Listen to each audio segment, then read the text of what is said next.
Hi YouTube friends, I'm Heidi Villegas with Healing Harvest Homestead, and I actually was not planning this video, but I really need to get a video out because it's been over a week. That's because I'm working on a great new project. I'll tell you about that soon. So I just wanted to pop on here very quickly and just talk about a subject that's been on my heart for the last few days. So as you know, I teach herbalism. I teach people how to work with herbs and essential oils that have medicinal properties to support their health and wellness. That's something that I've become very, very passionate about because my history, and I'm almost 60 years old right now, but my history is this. I was for decades on all kinds of medications for all kinds of things, you name it, depression, L4, L5 disc problems, rosacea, antibiotics constantly for rosacea, multiple bouts of Accutane. I mean, I could just go on and on, Xanax, Prozac, and then there were the over-the-counter medications. And all of these were suggested to me by medical doctors. And by the time I was in my 30s, I felt sick. I just felt sick. And by the time I was in my 40s, I just didn't know what to do. I was a mess. And I ended up seeing an herbal book in a feed store, and I picked it up and I started making tinctures, and I started working with the plants, and I learned to forage in the Mojave Desert. That's where I lived at that time. Now we're in northern Idaho, but you can forage wherever you are for medicinal plants. And guess what? My health was improving. All of these conditions that I had been dealing with for multiple years dropped away, and my skin is clear. I am feeling so much better now than I ever have, and it's because of herbs. My life before herbs was really debilitating. My life after herbs, so much better. So anyway, I just want to talk about a topic that came up in our tribe chat. So I have a membership called the Confident Herbalist Tribe, and it's wonderful. I help people in there learn to work with the herbs and the essential oils, and we are all like-minded people, and it's a lot of fun. And there are over 50 master classes in it. So I'm not going to make this an advertisement for my Confident Herbalist Tribe, but really it's amazing. We do formulation sessions and weekly chats, and our weekly chats are like just the best. But anyway, last week, one of my students brought up this news thing that's going on everywhere right now about a congressman's wife who passed away, and the cause of death is being blamed on an herb. It's being blamed on white mulberry leaf.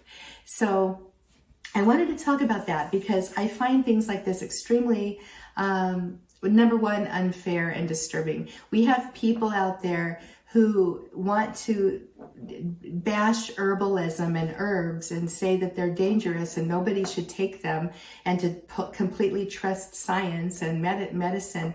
And in my personal experience, herbs work, and they have done more for me than any medicine I've ever taken. I'm serious. And luckily now, like if I get bronchitis, I know how to work with it.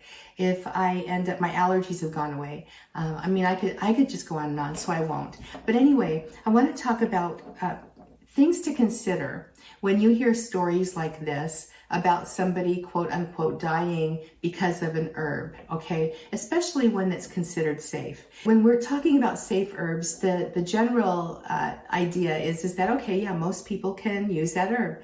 Well, the fact is that there still might be people who can't use that herb. So just because you hear that an herb is safe, or that, hey, it's safe because it's natural. No, not all things that are natural are safe. There are many dangerous essential oils, and there are some dangerous herbs. There are herbs that can poison you, like hemlock, for example, or poison hemlock, like poison hemlock, for example, or foxglove.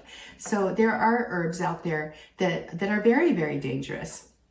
But most herbs are not, especially when you work with a person who knows what they're doing with them. Let's first of all talk about some of the things to consider if you are a person who's interested in natural wellness and using potentially medicinal herbs to help with a condition that you might be experiencing. So number one, you do need to look into the herb.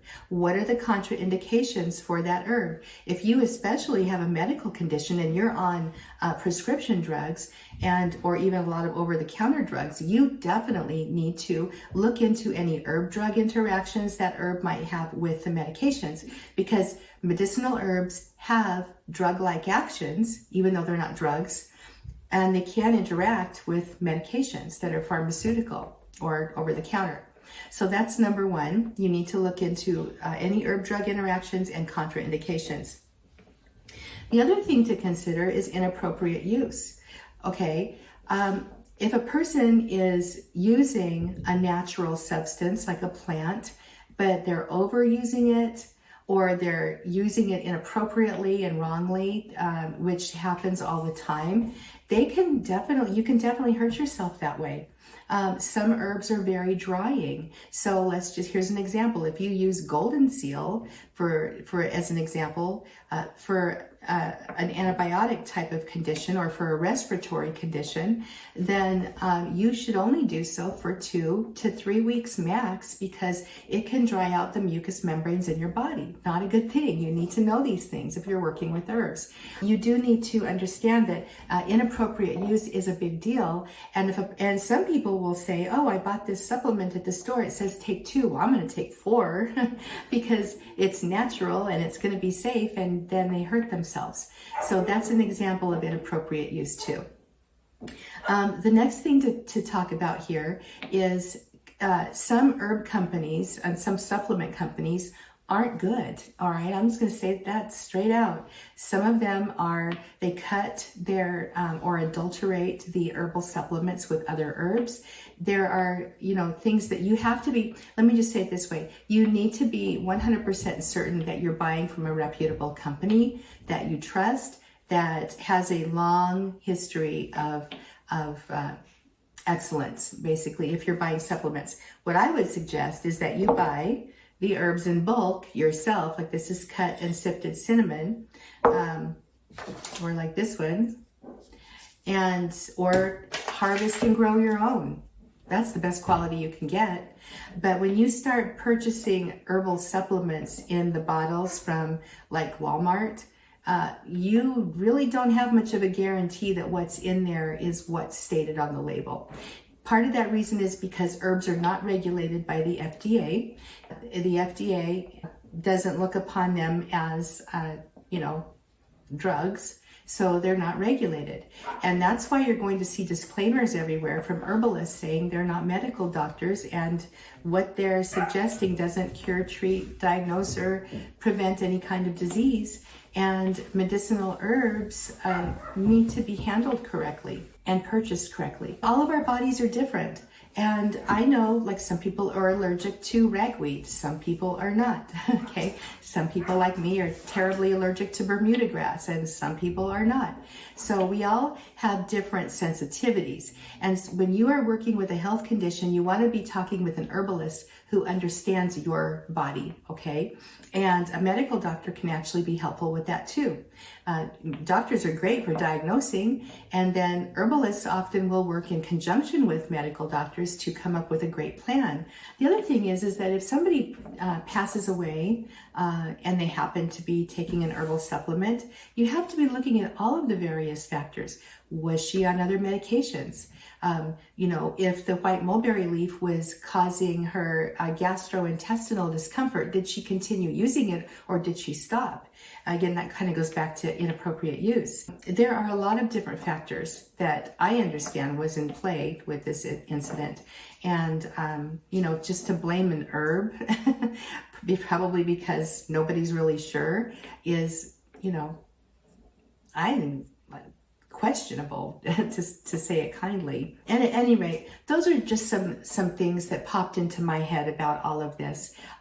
Was she using the herb appropriately? Was she under a doctor's supervision? Was she on other medications? Are there other factors that one might say, hey, this herb would be contraindicated for her or not? So here's some advice for you if you want to learn herbalism. Number one, find a good teacher who actually knows a lot about the plants and can give you some good advice and can also share with you where to get information. That's number one. Number two, like, I guess my example for that is, if you're going to learn herbalism, learn from a professional herbalist. All right. Don't learn from somebody who might just be a family herbalist and they want to share the information. Okay. There's a lot of people out there with courses these days, and you really need to vet them. The other thing is too, I want to mention spirituality in all of this because I think it's really important. Herbalism has a long history of different cultural teachings and uses all over the world, and all herbalists will bring a spiritual viewpoint into their teaching. So I'm a Christian herbalist, and so the lens I view herbalism through is through my Lord and Savior Jesus Christ, and the fact that it says in the Bible that God gave us the plants for our health, wellness, and food. And so that is the viewpoint I practice from and I teach from. There are other herbalists who might be pagan or Wicca, or they're into astrology or different things. I've taken a lot of coursework from a lot of different herbalists, and I have had to weed out the items that didn't match with my personal philosophy.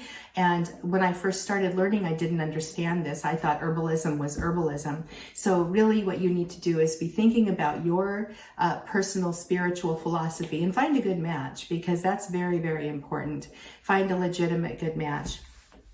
So I just want to mention that if you're interested in learning about natural wellness and natural living and learning herbalism and learning aromatherapy, I am also a certified professional aromatherapist. So I've got a lot of background, a lot of herbal history, so to speak. I would love to have you join me in one of our courses. So there's the Confident Herbalist Tribe, which right now is the lowest price it's ever going to be. It's going to go up here pretty soon. I've got my Herbally Accomplished workshops. Those are brand new. They're rolling out next week. And I've got my Ditch the Drugstore course, which is excellent at helping people get their home apothecaries ready. That's my expertise.